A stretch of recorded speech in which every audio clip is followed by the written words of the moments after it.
Morning guys, this is Mr. Choke. If you're watching this, you're definitely at the right place. Please don't forget to hit that subscribe button down there, and I promise you that will make your accounting problems a thing of the past. With that out of the way, let's get into the lesson of the day. In this morning's lesson, we're going to be looking at how to prepare the statement of financial position, which is also known as the balance sheet. Should you have any question, please feel free to leave your questions down there on the comment section of this video. Thank you. Let's get into the lesson. Here they're saying that Sati Ltd supplies and installs different types of solar panels at a fixed price. You are provided with information for the financial year ended 30 June 2023. First thing, calculate the value of closing stock of solar panels. So this is going to give you 5 marks, and they're saying that you need to refer to information number B, Roman figure 1.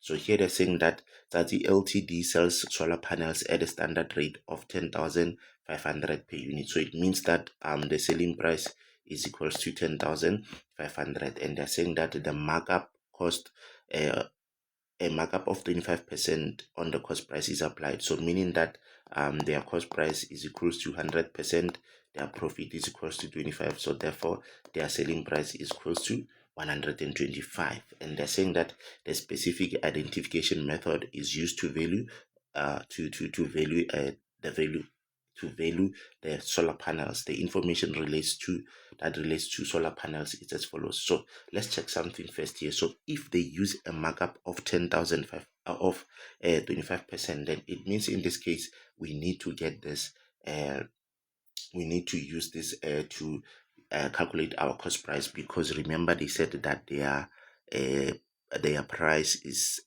at a standard rate of 10,500 per unit. So they gave us the selling price, so we need to look for the cost price. So in order for us to look for our cost price, we are going to say that cost price is equals to 100 divided by 125 multiplied by 10.5, so that it can give us our cost price. But you need to make sure that this calculation that I've just done, you show it on your answer book. But because I'm using a bigger pen, it's going to limit me in terms of space. But for you, make sure that you show it on your answer book. So if we say 100 divided by 125 multiplied by 10,500, it's going to give us 8,400. So the cost price per unit is 8.4. And then here they are showing us that when we started we had 78 units, we bought 631, we sold 602. So which means that whatever that remains will be on hand. So we're going to say in terms of units, we're going to say to show them that we are going to say 78 units plus 631. Then if you minus let me maybe reduce the size of this pen. So we said if you minus so if you minus the 602 that was not sold, it will give you the units that are on hand. Okay, so which means that if you say 78 plus 686 31, and then you say minus 602 that was sold, it will give you on hand. So our on hand according to here is 107. Then if you say 8,400, which is the cost price, multiplied by 107, it's going to give us the value of our inventory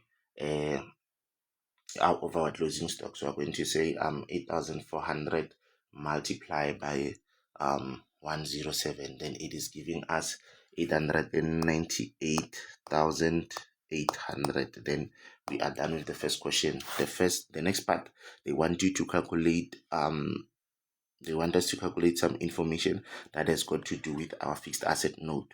So here's what we're going to do. We're going to check what they've given us. So if you check here, they've given you the Roman figures that you are supposed to calculate. Number one, you have to calculate your accumulated depreciation. So if we get the difference between the two, it's going to give us our accumulated depreciation. So we're going to say 814,000 minus 519 200. The difference between the two will give us our accumulated depreciation. So let's check. 814 minus 519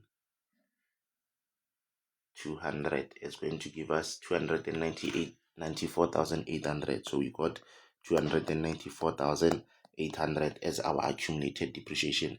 I hope this makes sense, guys. And the next part, they're saying that we need to calculate depreciation on equipment for the year, for the entire year.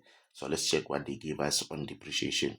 So when you look at this in terms of depreciation, remember you are focusing on you are focusing on your equipment. You need to get how equipment is depreciated. Number one, they're saying that new equipment was purchased on 31 December. This transaction has been correctly recorded, so meaning that it is included in this cost price. Now we know that if they bought it on 31st of December, it means that it will only be with them from January up until June. So which means that this was with us for about 6 months. Okay. So remember, it's January, February, March, April, May, June. So it's 6 months. And then they're saying that it is calculated at 10% per annum on the cost price. So we know what is the cost price, we know the rate, and we also know the amount. So we're going to say for the new one here, we're going to say 55,000 multiply by 10 divide by 100, and then multiply by 6 divide by 12, and let's see how much we'll get for this one. So we're going to say 55,000 multiply by 10 divide by 100, and then multiply by 6 divide by 12, which will give us 2,750. Then we are done with the depreciation of the new one. Then we have to look at what else are we supposed to calculate. According to here, they're telling us some things about vehicles. So they're saying that a vehicle was sold for cash. Okay, remember we are focused on equipment, so we need to check the depreciation for the old ones. So now if you look at this, I always advise learners that when you calculate your depreciation, you need to check the SUN criteria. Okay, so if you look at this, you have you only have the new one and the old ones. So if you take your 561,000, let me show you here. I'm going to show it on the answer book. So if you take your 561,000 and then you say multiply by 10 over 100, and then multiply by 12 over 12, 561,000 multiply by 10 divided by 100, it's going to give you 56,100. Now this 56,100, when you take it and you add it to 511,000 for the old assets, it's going to be 567,100, which is greater than your cost price. So if it's like this, it means we will have a residual value.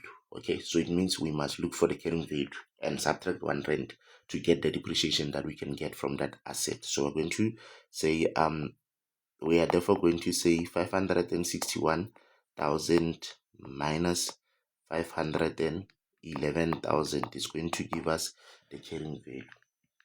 So let's see, 561,000 minus 511,000, it gives us 50,000. Okay, so we got 50,000. So our depreciation will be our carrying value minus 1 rand. So we're going to say 50,000 minus 1. It's going to give us 49,999. So if we take our 49,999 plus 2,750 is going to give us our depreciation for the year on equipment, which is 52,749. So we have our 52,749. So remember, guys, when you're dealing with all the assets, you need to make sure that you need to make sure that you what do you call it, you need to make sure that you are careful at calculating your carrying value or your depreciation when there's a residual. So you need to pay attention to that. Next, they're saying calculate the disposal at carrying value on vehicles. Okay, so let's look at the information about the disposal. So remember, they mentioned something there about the disposal. They said that a vehicle was sold for cash on 31 March 2023, and then it was recorded correctly in the records of the business. Then they said the details of the disposed assets of the vehicle on the fixed asset register is as follows. Now, if you check this, they didn't give you the cost price when you look at this, and so you only have the accumulated depreciation, the rate of depreciation, and also the profit that they've made on sale of that asset. So if you look at this, what you need to check is the following. So let's look at this very careful. Let's check what is happening here. So when we look at this, we realize that we'll get the information from the fixed asset note. So this is where we are. Remember, your vehicles, the cost at the beginning is 814,000. The cost at the end is 649. So it means you must firstly try to get the cost price of that asset. So we're going to say 814,000 minus 649. It will give us the cost price of that asset. Okay, so if you say 814,000,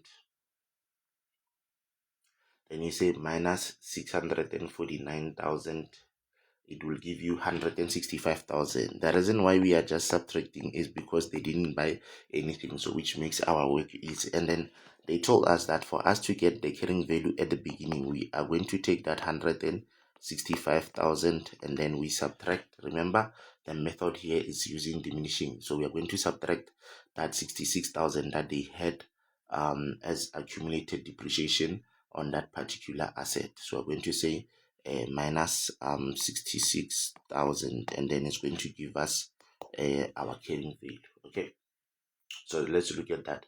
165,000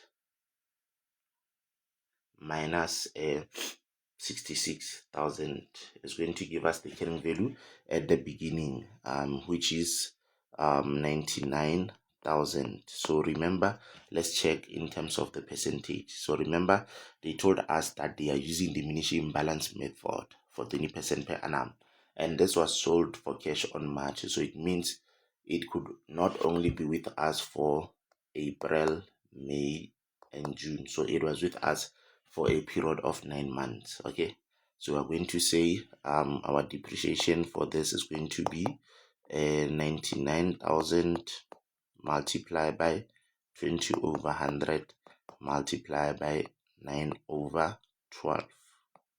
Let's see how much does it give us. So 99,000 multiplied by 20 divided by 100 and then multiply by 9. Okay, let's see, 99,000 multiplied by 20 divided by 100 and then multiply by 9 divided by 12. It is giving us 14,850. Okay, so to get our carrying value, we can just simply say 99,000 minus 14,850. So if we say 99,000 minus 14,850, it gives 99,000 minus 14,850, it gives us 84,150. Okay, so the carrying value that they wanted is 84,150, and then we are good to go with that. Okay, I hope you guys have understood. Then the last thing that we are going to do, remember, I've decided to divide this lesson into 2 parts so that it doesn't become very long. But however, please note that I will do the second part of the lesson maybe probably in the afternoon and post it in the evening. Okay, so remember, when we do the retained income note, this is what we deal with. We have the balance at the beginning of the year. We are going to have our net profit after tax, and then we're going to have the repurchase of shares. Okay, and then in terms of our dividends, we're going to have our paid, and then we're going to have our declared. Okay, you will need to check on your trial balance which information are you given, which information are you not given. So when you look at this, you will see that On our trial balance, we are given shareholders for dividends of 260,000. So you automatically take it straight to your answer book. So they gave us 260,000. So which means for this one we have to look for the paid amount. So we can simply get it by taking the total of declared and paid and subtract what was declared. So we're going to say 440,000 minus 260,000. Okay. So let's see. 440,000 minus 260,000, it gives us 180. So it means that our paid was 180,000, and therefore after this we look for information about the net profit and also about the repurchase of shares. So let's look for that. So after this here, they are going to say something to us about net profit, and we need to get what they are saying. Remember, I said the second section of the balance sheet, I will do it in part 2 of the balance sheet section. Okay, so here they're saying that the income tax for the financial year was accurately calculated as 309,000, and then income tax is calculated as 30% of the net profit. So it means net profit after will be 100 minus 30, which will give us 70. They gave us income tax, we want the after, so we can use the UK method. So what we want, remember, must be at the top. So we're going to say 100, we're going to say 70 divide by 30, because we are given 30, multiply by 309,000, and then it will give us the amount for net profit after tax. So let's see, 70 divided by 30 multiply by 309,000, it gives us 721,000. So you can see that even if you struggle to get the repurchase, at least you will know how to get some few marks out of 10, so which is very good. Okay, now let's see what else do we need to look for. We need to look for a net profit at the beginning of the year, and we also need to make sure that we look for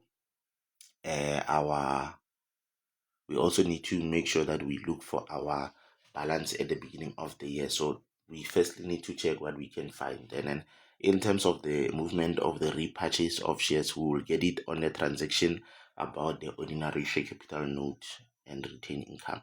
Okay, so let's get into that. So there's some information that we have here. They're saying that authorized share capital is 3 million shares, so meaning that the company is allowed to issue 3 million shares. And then they're saying that on the 1st of July 1,500,000 shares were in issue. So it means that when they started, they had 1,500,000 shares. So remember, we started in July, August, September, October, November, December, January, February, March, April, May, June. So when we started here, we had 1,500,000 shares. Okay, and then they are saying that an interim dividend of 12 cents per share was declared and paid. So this will not help us, but what we want is here, shares were repurchased at 150. Remember your triangle: ordinary share capital, your retained here, and then your cash flow. Okay, so in this case, our cash flow according to this is 1 rand 50. Okay, and then they are saying that the average price was accurately calculated on that day was 1 rand 35. So average price is 1 rand 35. Remember, average price is used on the ordinary share capital account. So if you say 1 rand 50 minus 1 rand 85, it's going to give you 15 cents. So this 15 cents is what you will use in terms of the retained income to reduce it for the repurchase. But we have a problem. We don't know the number of shares that were bought back. But here they are telling us that there were no additional shares that were issued during the year. But remember, we are given the average price of the day. So if we are given the average price, and when we look at our information here on the ordinary share capital, we are given the closing balance. So it means if we take this and divide it by the average price, it's going to give us the number of shares. So if you say 1,755,000 you divide it by 1 rand 35, is going to tell us how many shares we had at the end. So we're going to say 1,755,000 divided by 1 rand 35, and then our answer is that at the end of the year we had 1,300,000. So which takes you back to your timeline to show that when the year ended, you had about 1,300,000 shares. So it means that the shares that we repurchased, it is 200,000. So the number of shares that we're looking for is 200,000. So which we got. Make sure that you show it somewhere on your answer book. Okay. So we are going to say 200,000 multiplied by 0.15. Then it will give us the value of the repurchase. Okay. So we would say 200,000 multiplied by 0.15, it is giving us 30,000. So we have that 30,000. And then next, what you need to remember is that because our opening balance is the balancing figure, when you look for it, you must look for it using bottom up. So it means we'll start from here and go up. We'll start here, go up. So it means where there's a plus, minus, we put a plus. So it will be this plus, plus, and then minus. Okay.